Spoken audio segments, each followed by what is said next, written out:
Assalamualaikum warahmatullahi wabarakatuh. Hadratul Afadil, para alim, para ulama, para asatid, para ustadzat, guru-guru umat, Hadratul Mukarramin, para sesepuh, para tokoh masyarakat, para pemimpin, senantiasa kita muliakan. Hadirin hadirat, ikhwan akhwat, bapak-bapak, ibu-ibu, adik-adik sekalian yang disayang oleh Allah Subhanahu wa taala, rahimani wa rahimakumullah. Puji syukur kehadirat Allah Subhanahu wa taala atas limpahan karunia-Nya. Pada siang ini Allah menghimpun kita di dalam majelis yang mulia ini. Mudah-mudahan setiap langkah yang kita tempuh ke majelis ilmu, tiap tapaknya menjadi pemudah jalan kita semua menuju ke surga.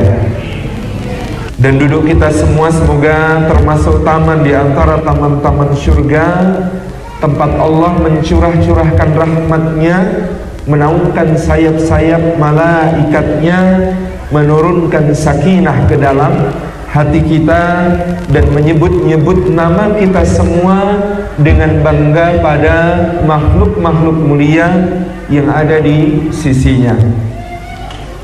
Hadirin hadirat yang dimuliakan oleh Allah Subhanahu wa taala, ada satu ayat yang sangat indah di dalam Al-Qur'an Karim yang bersesuaian dengan tema kita pada siang hari ini. Ayat yang agung yang Allah turunkan di dalam surah yang menjadi qanun, undang-undang kita di dalam bergaul dengan Allah, Rasulnya, dan orang-orang beriman secara umum. Qanun, undang-undang pergaulan kita dengan Allah, dengan Rasulnya, dan dengan orang-orang beriman secara umum itu adalah surah yang berjudul Al-Hujurat. Kata Al-Hujurat diambil di dalam surah ini terkait dengan orang-orang yang mengabaikan adab tata krama sehingga memanggil-manggil Rasulullah sallallahu alaihi wasallam miwara'il hujurat, dengan berteriak-teriak dari balik dinding kamar-kamar dari rumah-rumah istri beliau sallallahu alaihi wasallam. Nah, di dalam suratil Hujurat ayat yang ke-7 Allah Subhanahu wa taala berfirman, a'udzubillahi minasyaitonir rajim, wa'lamu anna fikum rasulullah law yuti'ukum fi katsirin minal amri la'anittum walakinnallaha habbaba ilaikumul iman wa zayyanahu fi qulubikum wa karraha ilaikumul kufra wal fusuqa wal 'isyan waja'alakum minar rasyidin. Sadaqallahul azim. Allah Subhanahu wa taala berfirman, wa'lamu anna fikum rasulullah, dan ketahuilah bahwa di antara kalian terdapat utusannya Allah Subhanahu wa taala, Muhammad sallallahu alaihi wa alihi wa sahbihi wasallam. Lau yuti'ukum fi katsirin minal amri la'anittum. Kalau dia harus mematuhi kalian, mengikuti apa yang kalian usulkan di sebagian besar perkara yang ada di antara kalian, la'anittum, maka itu justru akan memberatkan kalian, menyusahkan kalian, merepotkan kalian. Walakinnallaha, akan tetapi hendaklah kalian ketahui bahwasanya Allah lah habbaba ilaikumul iman, yang telah membuat kalian mencintai keimanan, wa zayyanahu fi qulubikum, dan Allah menjadikan iman itu terhias, menjadi indah di dalam hati kalian, wa karraha ilaikum, dan Allah telah membuat kalian membenci al-kufra, kekufuran, wal fusuqa, dan kefasikan, wal isyan, dan kedurhakaan, wa ja'alakum, dan Allah telah menjadikan kalian minar rasyidin, termasuk orang-orang yang lurus terbimbing. Sadaqallahul azim. Ayat ini ayat yang sangat agung, memberi gambaran kepada kita tentang anugerah Allah yang sangat besar. Yang pertama, anugerah adanya Rasulullah SAW di antara kita. Fisiknya di antara para sahabat radhiyallahu anhum ajmain ketika itu, spiritnya sampai di zaman kita pun Rasulullah hadir di tengah-tengah kita dengan sunnah-sunnah beliau berupa perkataannya, perbuatannya, persetujuannya yang menjadi panduan keteladanan di dalam kehidupan kita sehari-hari. Yang kedua, nikmat Allah adalah bahwa Rasulullah sallallahu alaihi wasallam dijadikan oleh Allah sebagai yang menyampaikan perintah Allah dan memberikan suri tauladan kepada semua orang beriman.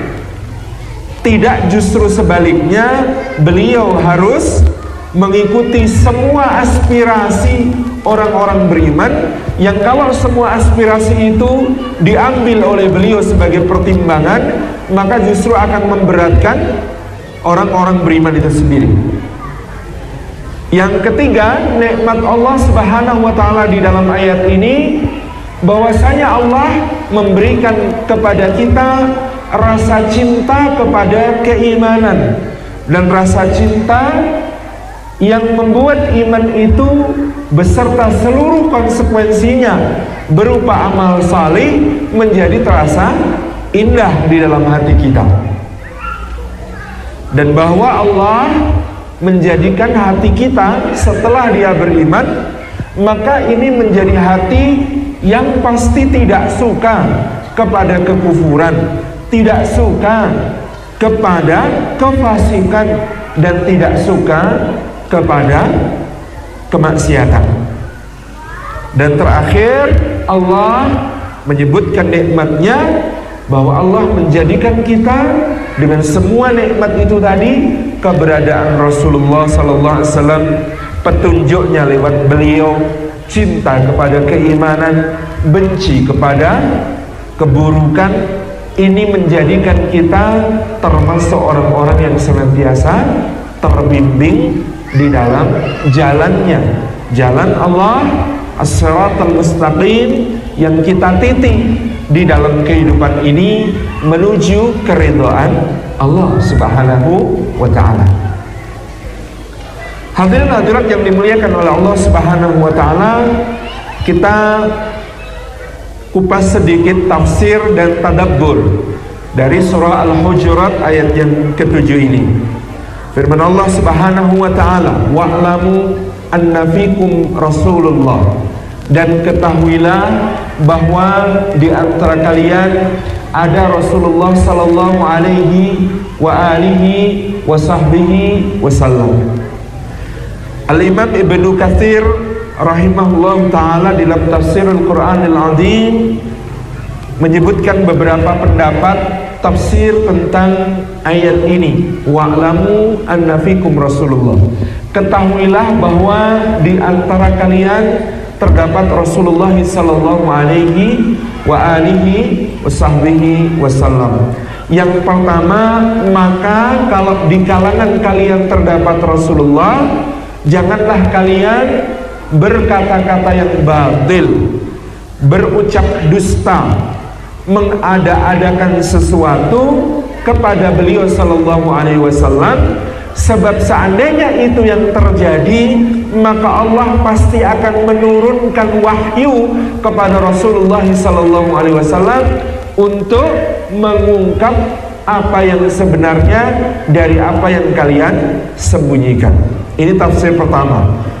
Jadi janganlah kalian mengucapkan perkara yang batil, mengada-ada, berbohong, apalagi kepada beliau sallallahu alaihi wasallam, Karena kalau itu terjadi, Allah pasti akan menurunkan wahyu terkait hal tersebut, lalu membongkar apa yang kalian sembunyikan, sehingga kebenaran akan tampak nyata.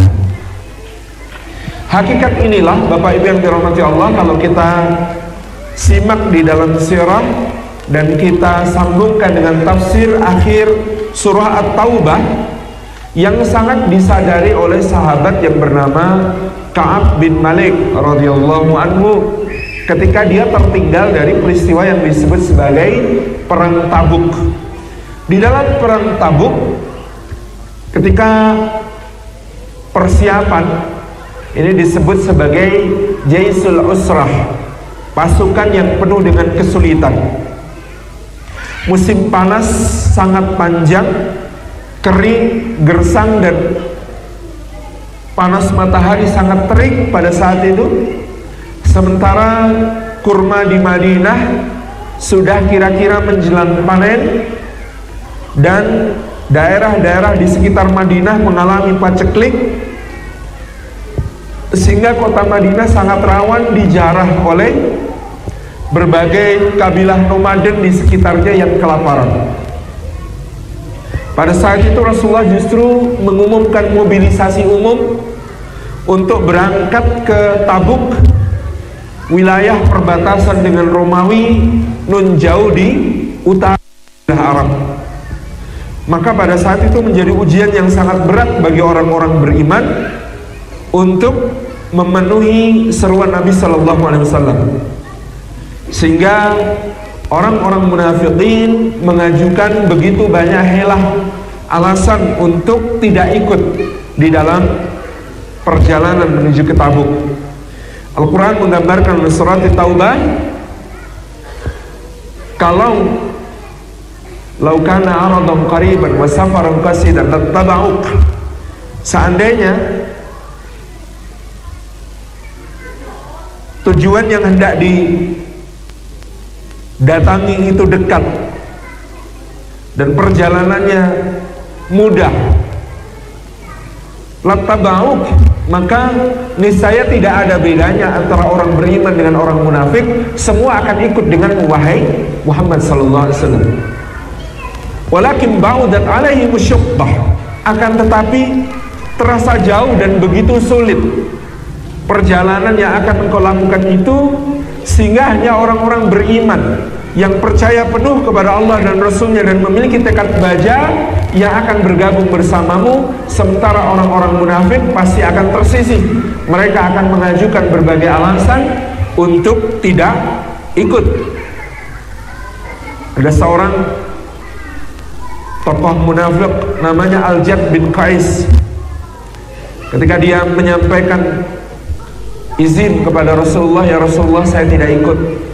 Kata Nabi SAW, wahai Al-Jad bin Qais, aku selalu mendengar syair-syair keberanianmu bahwa engkau sangat ingin berperang dengan terlebih orang-orang Bani Asfar, orang-orang Romawi, orang-orang dari, ya orang Arab itu menyebut orang Romawi itu Bani Asfar, artinya kaum berkulit kuning.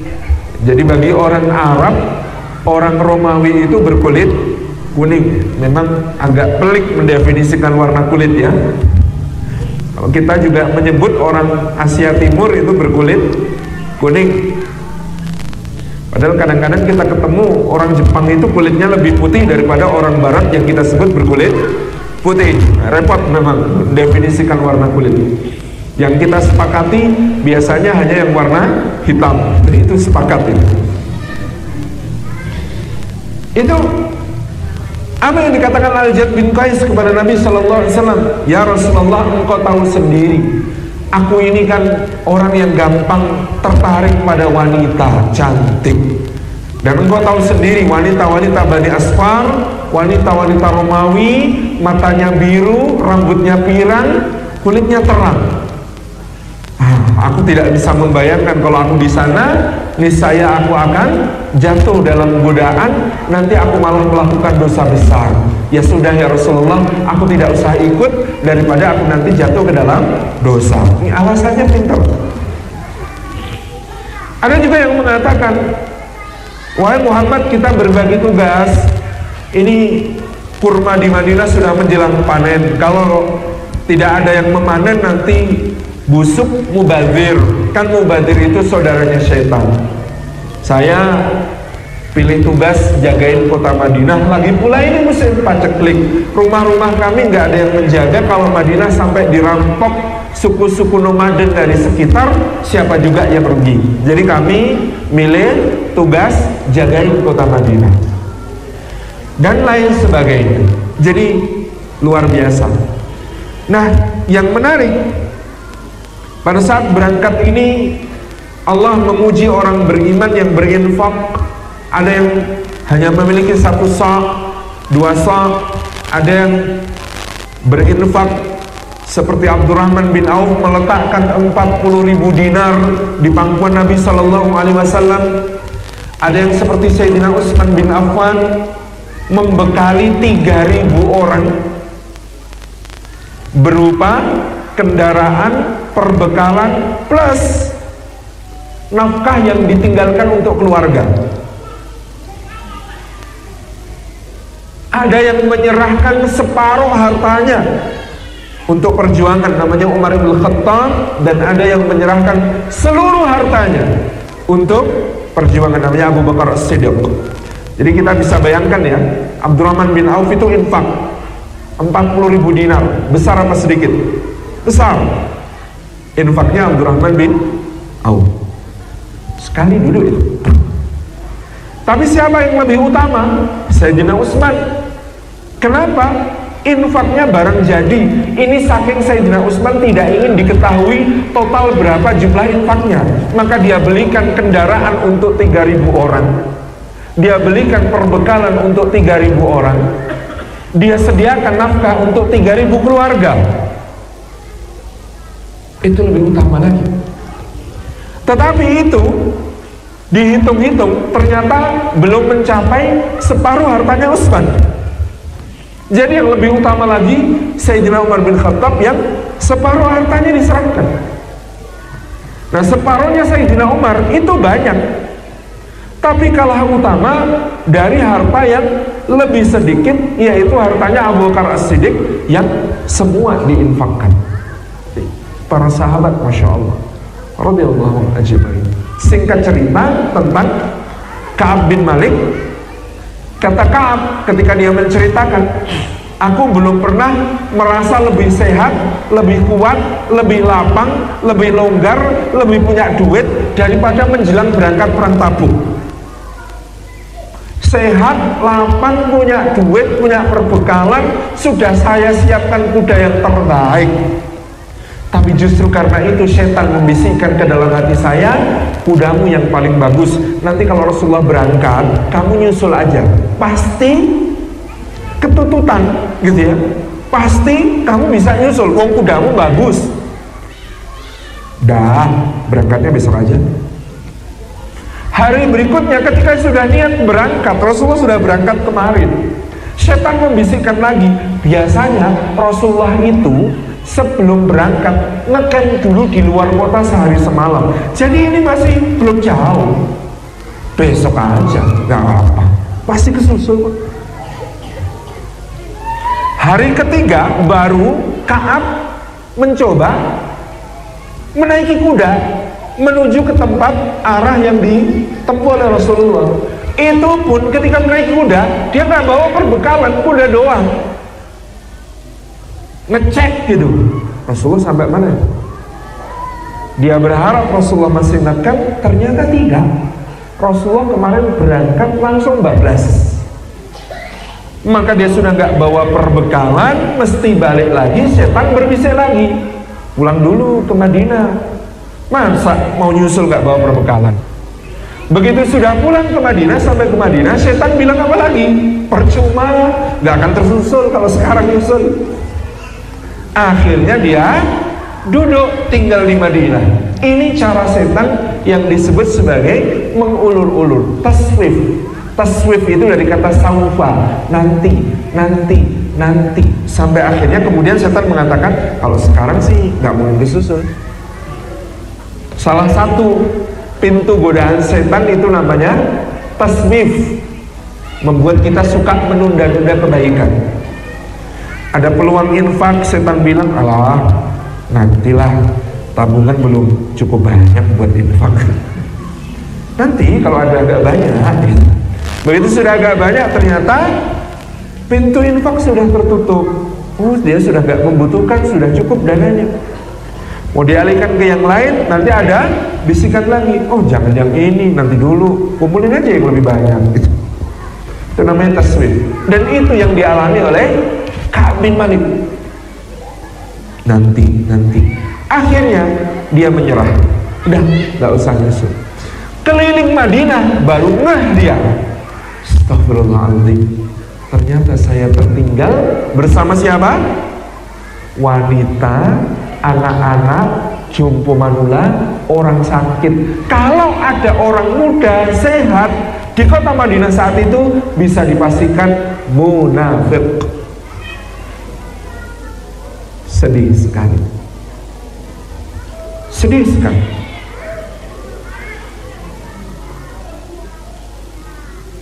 Sampai beberapa waktu kemudian akhirnya Nabi SAW kembali dari Tabuk. Satu persatu orang yang tidak ikut, yaitu orang munafikin, maju menghadap Nabi SAW menyampaikan alasan.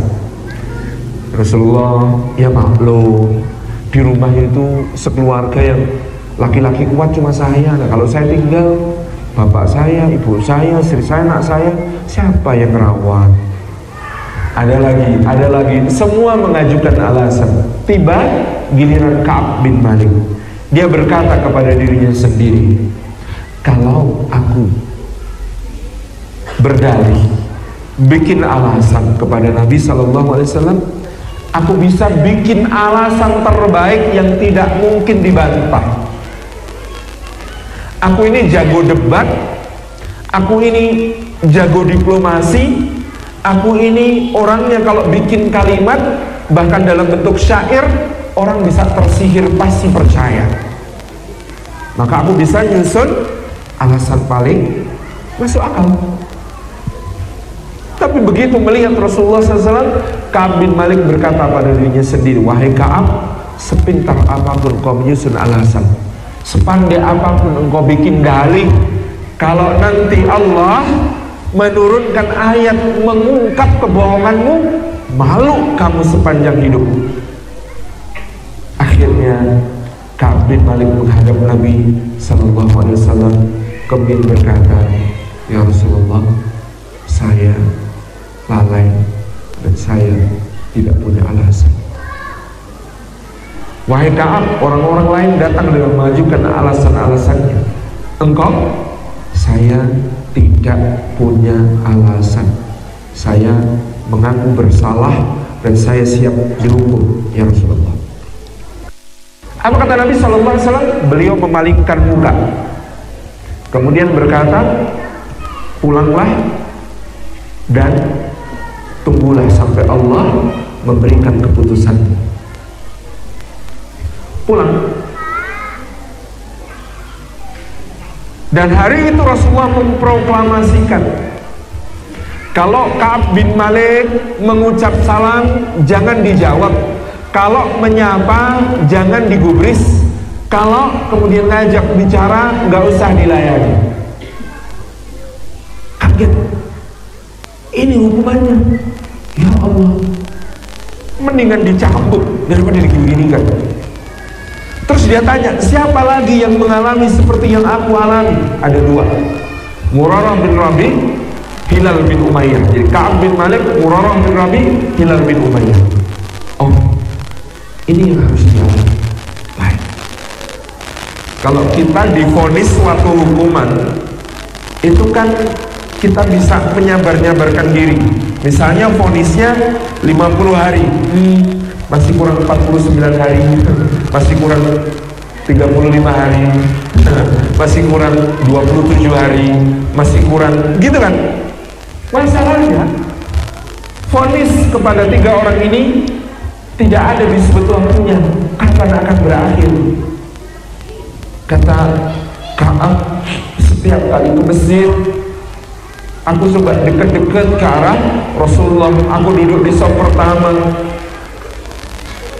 Aku ucapkan salam kepada beliau. Aku lihat bibir beliau, perhatikan.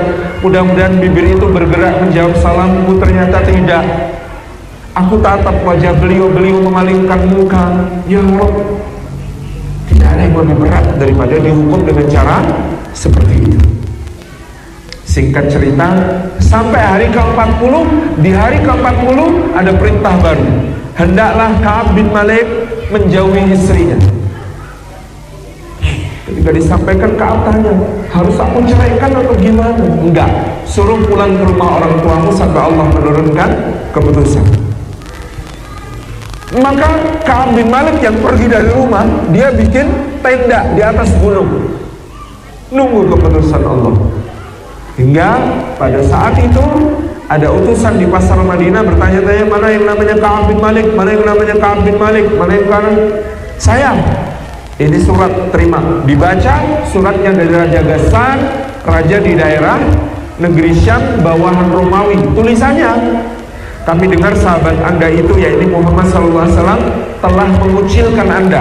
Datanglah kepada kami punya kedudukan tinggi di sisi Raja Romawi, di sisi Kaisar, maka Anda akan kami rekomendasikan. Lagi dikucilkan Rasulullah, datang tawaran untuk jadi pejabat tinggi di Kekaisaran Romawi. Kira-kira kalau kita jawabnya gimana? Peluang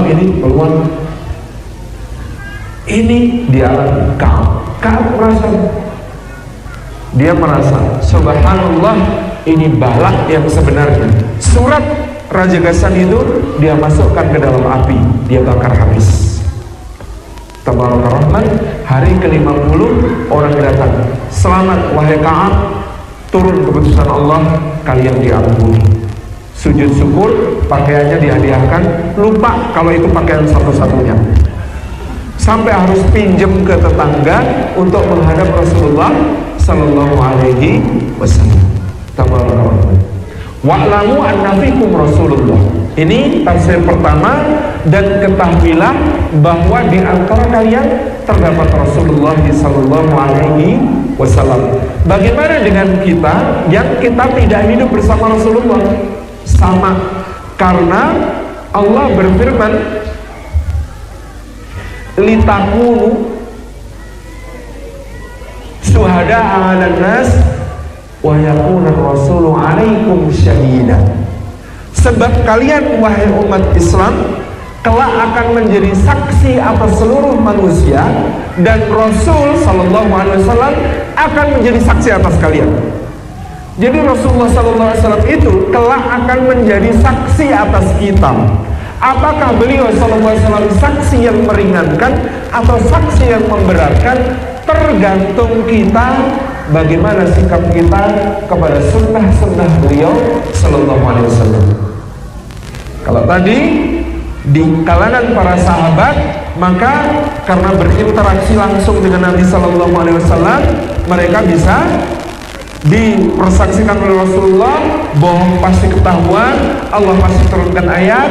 Kita jangan merasa aman, karena kalau kita mengkhianati Rasulullah Sallallahu Alaihi Wasallam, kalau kita membuang sunnah-sunnah beliau, kita menjauh dari teladan beliau, maka Rasulullah kelak di akhirat akan menjadi saksi untuk kita. Jangan sampai beliau menjadi saksi yang memberatkan. Dan mudah-mudahan kita semua termasuk orang-orang yang Rasulullah bersaksi atas kita dan beliau meringankan kita. Ketika misalnya ada gugatan-gugatan, ketika misalnya ada tuntutan-tuntutan bahwa dosa kita banyak, baik dosa kepada Allah maupun dosa pada sesama, kita sangat berharap Rasulullah datang membela kita dengan mengatakan, ya Allah, dia umatku, dia mengamalkan sunnahku, dia berhak atas syafaatku. Ini pembelaan yang kita harapkan. Wa'lamu anna fikum Rasulullah.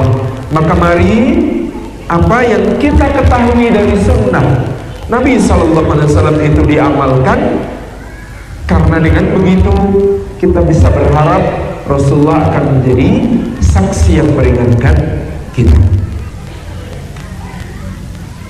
Lau yuti'ukum fi katsirin minal amri la'anittum. Kata Allah, kalau sampai Nabi SAW itu mengikuti kalian, mentaati aspirasi kalian di dalam sebagian besar dari perkara, maka itu akan memberatkan kalian. Karena memang kadang-kadang sahabat yang terlalu bersemangat, bahkan dalam soal yang terbaik, yaitu soal ibadah sekalipun, itu bisa memberatkan dirinya dan memberatkan orang lain. Ada 3 sahabat menghadap Nabi SAW. Orang pertama berkata, "Ya Rasulullah, saya sangat ingin fokus ibadah kepada Allah. Maka saya ini senangnya sholat. Mulai saat ini saya setiap malam akan sholat dan gak usah tidur. Sholat malam saya mulai ba'da isya, selesai menjelang subuh." Orang kedua berkata, "Kalau saya Rasulullah senangnya puasa. Maka mulai saat ini saya akan puasa terus setiap hari tanpa jeda ya Rasulullah." Orang ketiga berkata, "Kalau saya supaya fokus ibadah ya Rasulullah, saya gak pengen menikah, gak pengen berkeluarga, gak pengen berumah tangga, karena itu pasti mengganggu fokus saya dalam beribadah." Apakah Rasulullah mengiyakan? Enggak. Lau anittum fi katsirin minal amri la'anittum. Kalau beliau sallallahu alaihi wasallam ngikut saja apa yang dikatakan oleh orang-orang ini dalam perkara ibadah, akan merepotkan kita, akan memberatkan kita. Tapi apa yang dikatakan Nabi sallallahu alaihi wasallam? Alastu atqakum. Bukankah aku ini orang yang paling bertakwa di antara kalian? Kata para sahabat itu, "Bala ya Rasulullah." Tentu ya Rasulullah. Maka Nabi SAW bersabda, "Bukankah aku salat tetapi aku juga tidur? Bukankah aku puasa tapi aku juga berbuka dan berjeda dalam puasa? Tidak setiap hari. Dan bukankah aku menikah? Faman raghiba an sunnati falaysa minni. Fannikahu min sunnati, faman raghiba an sunnati falaysa minni." Maka menikah itu, berumah tangga itu, berkeluarga itu bagian dari sunnahku. Siapa tidak menyukai sunnahku, dia tidak termasuk golongan. Jadi hadis itu asalnya dari orang yang pengen ibadah. Maka saya sering mengatakan, meninggalkan nikah karena ibadah saja dimarahi Rasulullah, apalagi meninggalkan nikah karena maksiat. Ini Masya Allah, luar biasa agama kita ini. Jadi lawani tumpakisiri minal amri lawani. Soal ibadah, kalau kemudian yang jadi standar adalah orang lain, maka akan memberatkan umat. Tapi standar kita adalah Rasulullah SAW. Ada seorang sahabat junior namanya Abdullah bin Amr bin Al-As. Diadukan oleh ayahnya Sayyidina Amr bin Al-As kepada Rasulullah SAW. Kenapa? Ya Rasulullah, anakku ini sudah kunikahkan dengan gadis Quraisy yang paling cantik dan paling kaya, tetapi dia ini mengabaikan istrinya. Setiap hari dia beribadah terus. Tolong ingatkan dia ya Rasulullah. Maka anak itu dipanggil, "Hei Abdullah, bagaimana engkau menghatamkan Al-Quran?" Dulu para sahabat kalau ditanya bagaimana engkau menghatamkan Al-Quran, itu sekaligus sebenarnya ditanya bagaimana sholat malammu, karena mereka biasanya membaca Al-Quran di dalam sholat malamnya. Abdullah bin Amr bin Al-As menjawab, "Alhamdulillah ya Rasulullah, saya khatam tiap malam." Jadi setiap malam itu khatam Quran, dibaca di dalam sholat. Kata Nabi SAW, "Jangan wahai Abdullah, hatamkanlah Al-Quran itu dalam sebulan." Kata Abdullah, "Saya kuat lebih dari itu ya Rasulullah." Nabi SAW bersabda, kalau begitu hatamkanlah dalam 10 hari. Kata Abdullah, saya kuat lebih dari itu ya Rasulullah. Kata Nabi SAW, kalau begitu hatamkan dalam sepekan. Saya kuat lebih dari itu ya Rasulullah. Kalau begitu hatamkan dalam 3 hari, dan jangan kurang dari itu, karena siapa khatam kurang dari 3 hari pasti tidak mengerti yang dia baca. Siap ya Rasulullah. Lalu Nabi SAW bertanya lagi, bagaimana kamu berpuasa ya Abdullah? Oh, tiap hari ya Rasulullah, saya puasa tiap hari. Jangan wahai Abdullah, berpuasalah cukup 3 hari setiap bulan, yaitu Ayyamul Bid tanggal 13, 14, 15. Karena ibadahnya umatku itu dinilai 10 kali lipat dibanding umat lain. Puasa 3 hari setiap bulan itu setara dengan puasa sebulan penuhnya umat yang lain. Saya kuat lebih dari itu ya Rasulullah. Kalau begitu puasalah 2 kali dalam sepekan, hari Senin, hari Kamis. Saya kuat lebih dari itu ya Rasulullah. Kata Nabi SAW, kalau begitu berpuasalah seperti puasa Nabi Dawud alaihissalam, sehari puasa sehari tidak. Kata Abdullah, baiklah kalau itu yang engkau kehendaki.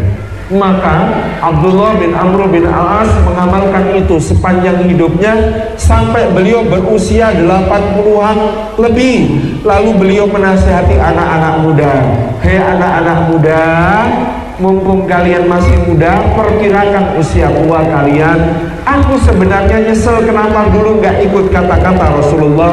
Sebenarnya kalau ikut kata-kata Rasulullah kan ringan, sebulan puasa 3 kali, sebulan khatam Quran sekali. Untuk umurku sekarang itu masih kuat. Tapi karena dulu aku terlalu bersemangat, harus khatam Quran tiap 3 hari, harus puasa Daud, ya gimana lagi. Dan ini menjadi berat di usiaku yang sekarang. Padahal sebenarnya istiqomah lebih baik daripada terlalu semangat di awal tapi endingnya berkurang. Jadi daripada waktu muda terlalu semangat, ibadahnya banyak, tapi nanti kalau sudah tua nggak kuat lagi, itu namanya mengalami penurunan. Padahal kita pengen husnul khotimah, mendingan sedikit tetapi continue, terus menerus. Inilah sababul wurud dari hadis Nabi SAW bersabda, khairul a'mali wa ahabbuhu ilallahi adwamuhu wa in qalla. Amal yang paling baik dan yang paling dicintai Allah bukan yang paling banyak, tetapi yang paling dawam, continue, terus menerus, dilestarikan, dijadikan rutin, istiqomah, meskipun kecil, meskipun sedikit. Masya Allah. Maka dalam ibadah kita ngikut Rasulullah Sallallahu Alaihi Wasallam. Mudah kalau ikut Rasulullah. Karena agama kita ini saking longgarnya, dikatakan kaidahnya adalah al-aslu fil ibadati batlan hatta yaqumud dalilu yadullu alal amri. Asal hukum dalam ibadah adalah tidak boleh dilakukan sampai tegak dalil menunjukkan bahwa itu diperintahkan. Jadi kalau soal ibadah nggak usah dilakukan sampai jelas bahwa itu diperintahkan. Maka ibadah itu banyak apa sedikit? Yang mahdhur sedikit, karena nggak usah dilakukan kecuali diperintahkan. Dan nggak usah nambahin. Saya itu kalau subuh rasanya syahdu, kalau sholat cuma 2 rakaat kok kurang ya. Makanya sholat subuh saya itu sekarang 12 rakaat. Nggak usah nambahin. Kerjakan sesuai perintah, mudah. Yang enak, wal aslu fil asya'i al ibahah hatta yaqumud dalilu yadullu ala tahrim. Kaidahnya, asal dalam segala sesuatu selain ibadah adalah boleh sampai tegak dalil menunjukkan bahwa hal itu diharamkan. Jadi kalau selain ibadah apa-apa boleh sampai ada dalil tegas menunjukkan bahwa itu diharamkan. Aman. Makanya meskipun bakso yang jual tetangga sebelah tidak ada sertifikat halalnya, tapi boleh tidak makan di situ? Boleh, asalkan kita tahu benar itu halal. Asal dalam segala sesuatu itu boleh. Makanya dulu saya itu mengusulkan di Indonesia ini jangan sertifikasi halal, tapi sertifikasi haram. Kenapa? Karena kaidahnya semua halal kecuali yang haram. Harusnya sosialisasinya kepada yang bikin produk haram agar mereka mencantumkan label haram. Yo nggak mau masa produknya dikasih label haram. Loh, kalau bikin barang haram ya harus jelas bahwa konsumennya non muslim, clear. Kayak Singapura. Di Singapura itu labelnya halal haram jelas.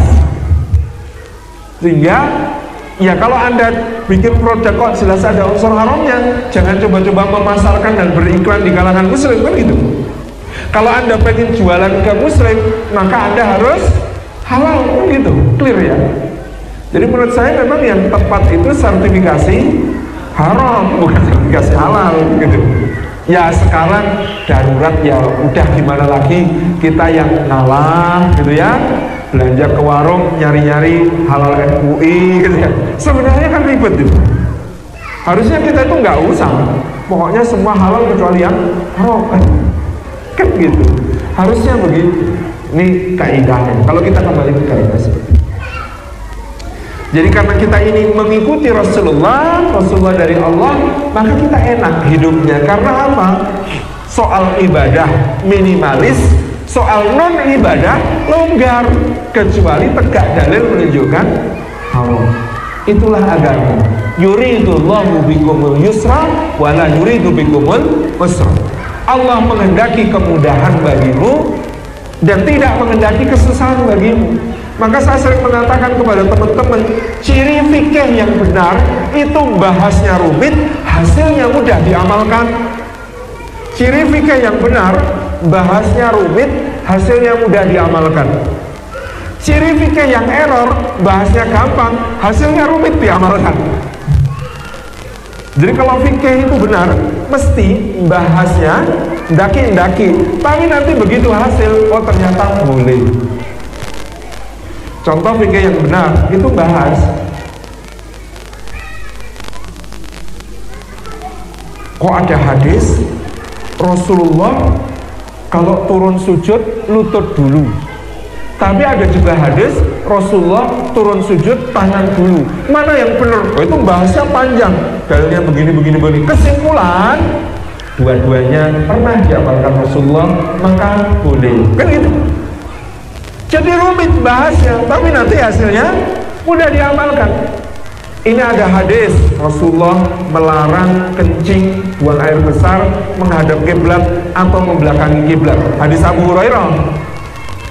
Ada hadis Anas bin Malik, aku membawakan air untuk Rasulullah yang sedang buang air dan beliau buang air menghadap kiblat. Loh, ini gimana?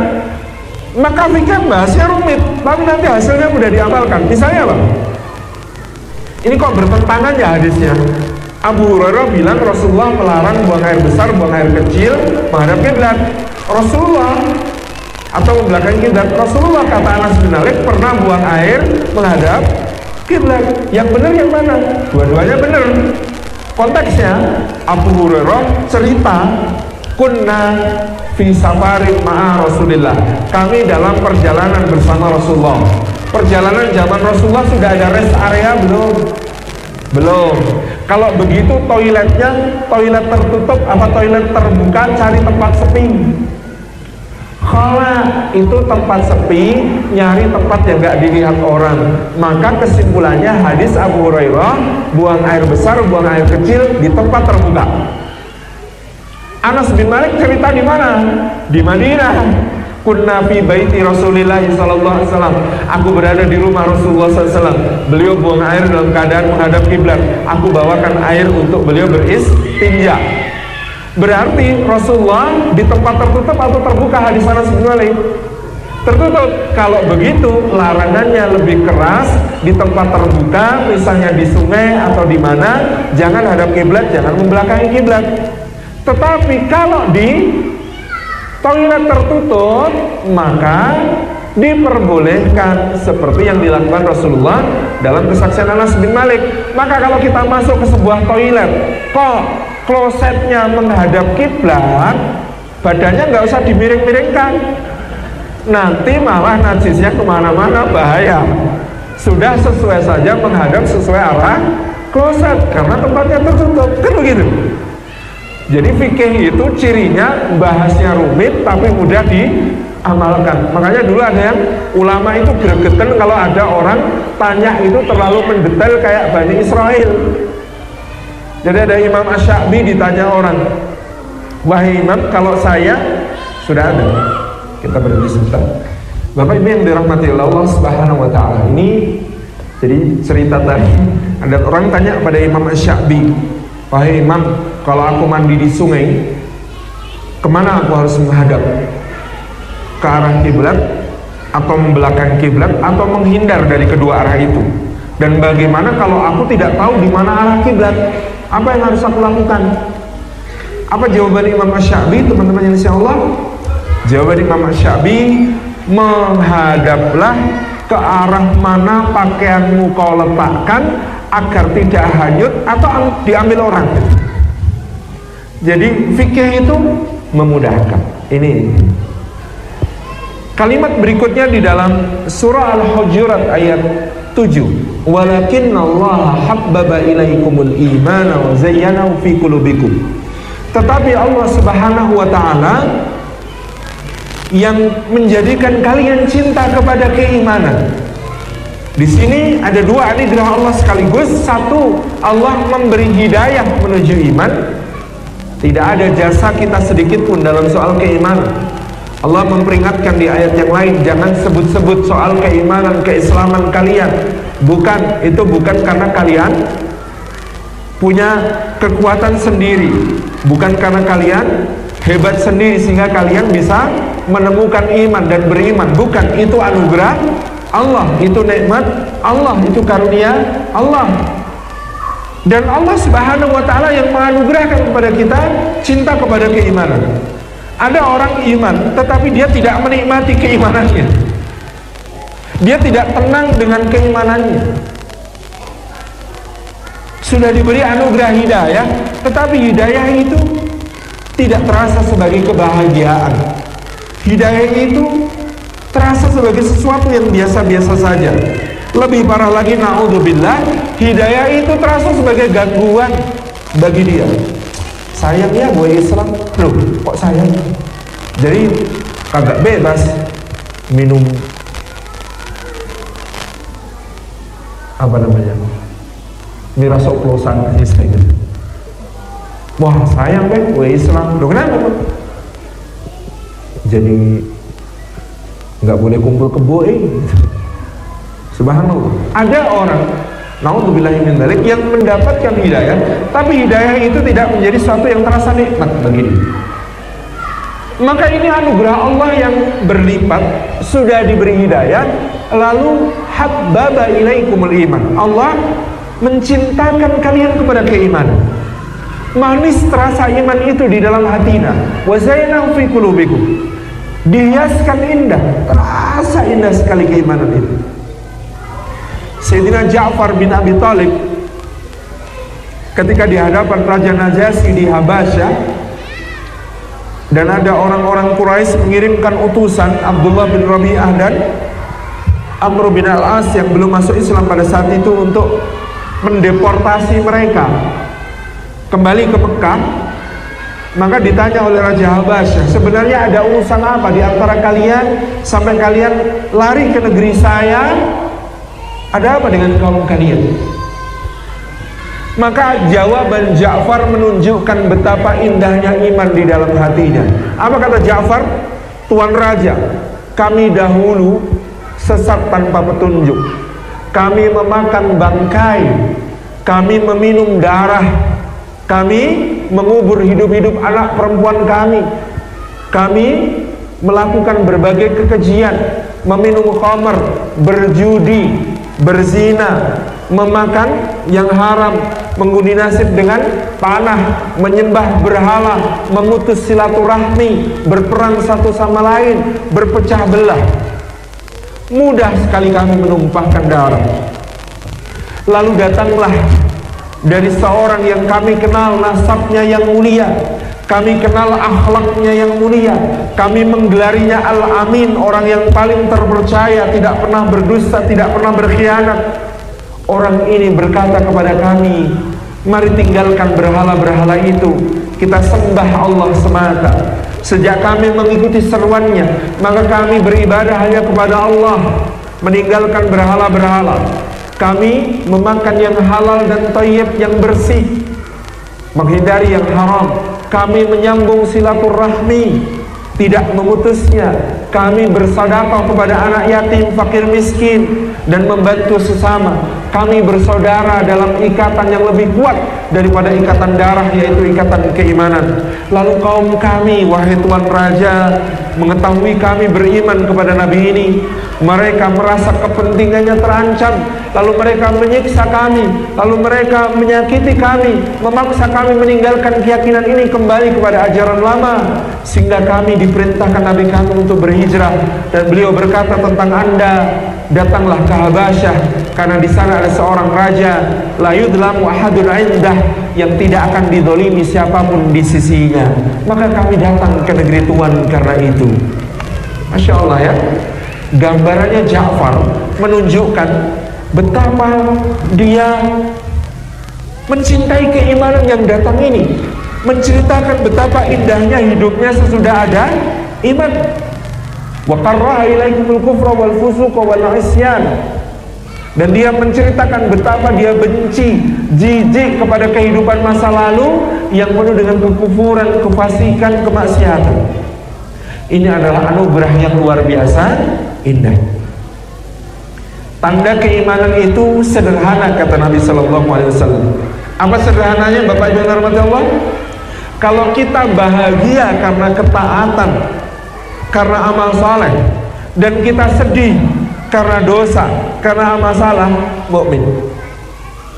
Orang yang bahagia karena beramal saleh, beribadah, taat, dan dia sedih ketika berdosa, bermaksiat, iman. Simpel. Kalau kita bisa menemukan kenikmatan dalam ketaatan, itu level yang lebih tinggi lagi, indah. Kita sholat merasa nikmat, dengerin bacaan imam rasanya syahdu. Kita sholat, sujud, pengennya lama-lama, gak pengen ngangkat kepala, saking senengnya sujud gitu ya. Kita baca Quran, rasanya gak pengen berhenti, aduh enak banget gitu ya. Kita pengajian majelis taklim, rasanya seneng, bahagia. Itu artinya iman. Iya, namanya iman tetap saja kadang-kadang ada lalainya, alpanya, godaan setannya, dorongan hawa nafsunya. Lalu kita melakukan kesalahan, lalu kita melakukan dosa. Tapi setelah ada dosa itu, hatinya gelisah, hatinya sedih, hatinya nyesel, hatinya tidak nyaman. Itu namanya iman. Sangat sederhana. Yang berbahaya dalam ukuran hidup kita, kalau ibadah tidak menenteramkan, kalau ibadah ketaatan tidak membahagiakan, tapi yang membuat kita bahagia yang haram, yang maksiat, yang rusak. Sama istri biasa baik, tapi sama yang non istri gampang tergoda. Ini bahaya. Sudah baik. Sama yang halal biasa aja. Sate kalau kambing kok biasa nih. Tapi kalau babi guling kayak menarik banget. Bahaya. Kalau kita sudah ketemu senengnya, ketemu bahagianya di barang haram, sementara kita tidak menemukan kebahagiaan, kesenangan di barang yang halal. Ini yang membahayakan kita. Ini yang membahayakan kita. Makanya kita diajari doa oleh Rasulullah SAW. Doanya, Allahumma kfini bihalalika an haramika wa ghnini bifadlika amman siwaka. Allahumma kfini, ya Allah cukupi aku bihalalika, dengan yang halal darimu, an haramika, supaya tidak merasa perlu pada yang haram, wa ghnini, dan limpahi aku bifadlika, dengan karuniamu, amman siwaka, sehingga aku tidak merasa perlu minta-minta kepada selainmu. Masya Allah ya, doa ini indah sekali. Nanti dicari di Google doanya. Ya Allah cukupi aku dengan yang halal supaya tidak merasa perlu yang haram, dan limpahi aku dengan karuniamu supaya aku tidak merasa perlu dengan yang lain.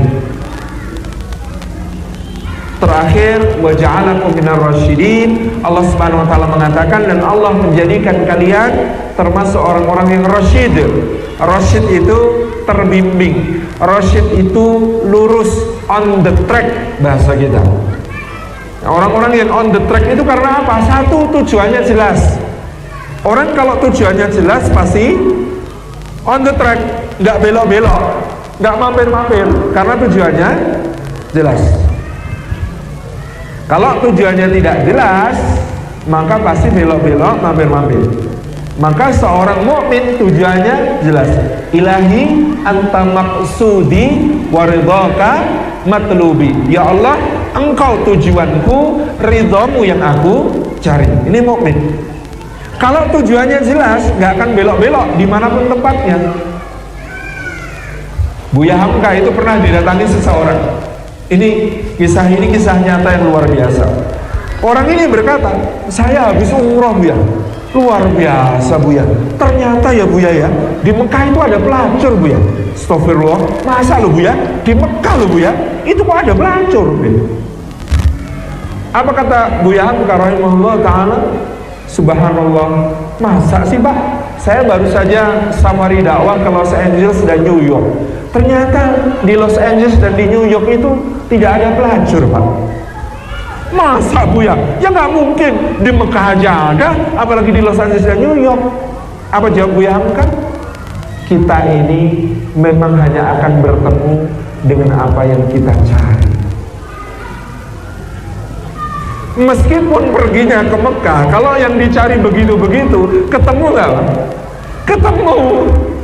Meskipun perginya ke Los Angeles, ke New York, kalau yang dicari Allah, ketemu nggak dengan yang begitu?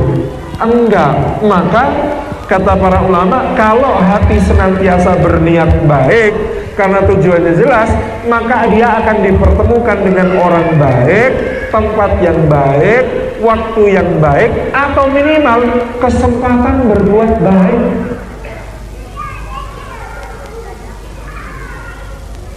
Kesempatan berbuat baik minimal. Saat saya sudah berniat baik, kok ketemunya berarti kesempatan berbuat baik. Gitu kan, asal niatnya baik, maka kemanapun ketemunya yang baik. Wa ja'alakum minar rasyidin. Itulah orang-orang yang terbimbing. Terbimbing itu level tertinggi dari cintanya Allah. Dalam hadis qudsi, sebagai penutup, dalam hadis qudsi, hambaku mendekatkan diri kepadaku, yang paling aku cintai adalah dengan yang fardu. Jadi amal fardu itu amal yang paling dicintai Allah. Bapak Ibu jangan salah paham, karena sering ketemu hadis-hadis keutamaan amalan sunnah. Oh, kita ini semangat amalan sunnah tapi nggak semangat amalan fardu. Ada orang karena salah paham, dia lebih semangat sholat duha daripada sholat subuh. Ini keliru. Sholat duhanya kenceng, orang ini bikin kita terjamin rezekinya. Sholat duhanya kenceng, tapi sholat subuhnya malas. Ini namanya pakai sabuk, nggak pakai celana. Yang lebih penting celananya apa sabuknya? Celananya Pak. Maka celananya dulu dipakai, baru pakailah sabuk. Itu fardu. Karena nggak ngerti, nggak ngaji, buka puasa. Aduh, masih kenyang sholat isyaknya di rumah aja. Bentar habis isya kan masih ada kultum traweh. berangkatnya jelang sholat tarawih aja, lalu berangkat sholat tarawih. Salahnya di mana? Gak ikut sholat isya berjamaah. Hadisnya sholat isya berjamaah senilai qiyamul lail separuh malam penuh. Iya kan?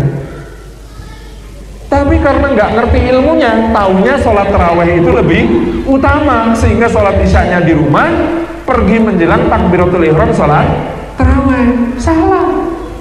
Makanya kata Imam Ibnu Rajab Al-Hambali, syarat minimal dapat Lailatul Qadar itu simple, sholat isya dan sholat subuh berjamaah. Gak usah qiyamul lail, gak apa-apa, yang penting isya subuh berjamaah. Kenapa? Isya senilai qiyamul lail setengah malam, subuh senilai qiyamul lail sepenuh malam. Jadi kalau isyaan sama subuhan berjamaah itu sama dengan qiyamul lail 1,5 malam.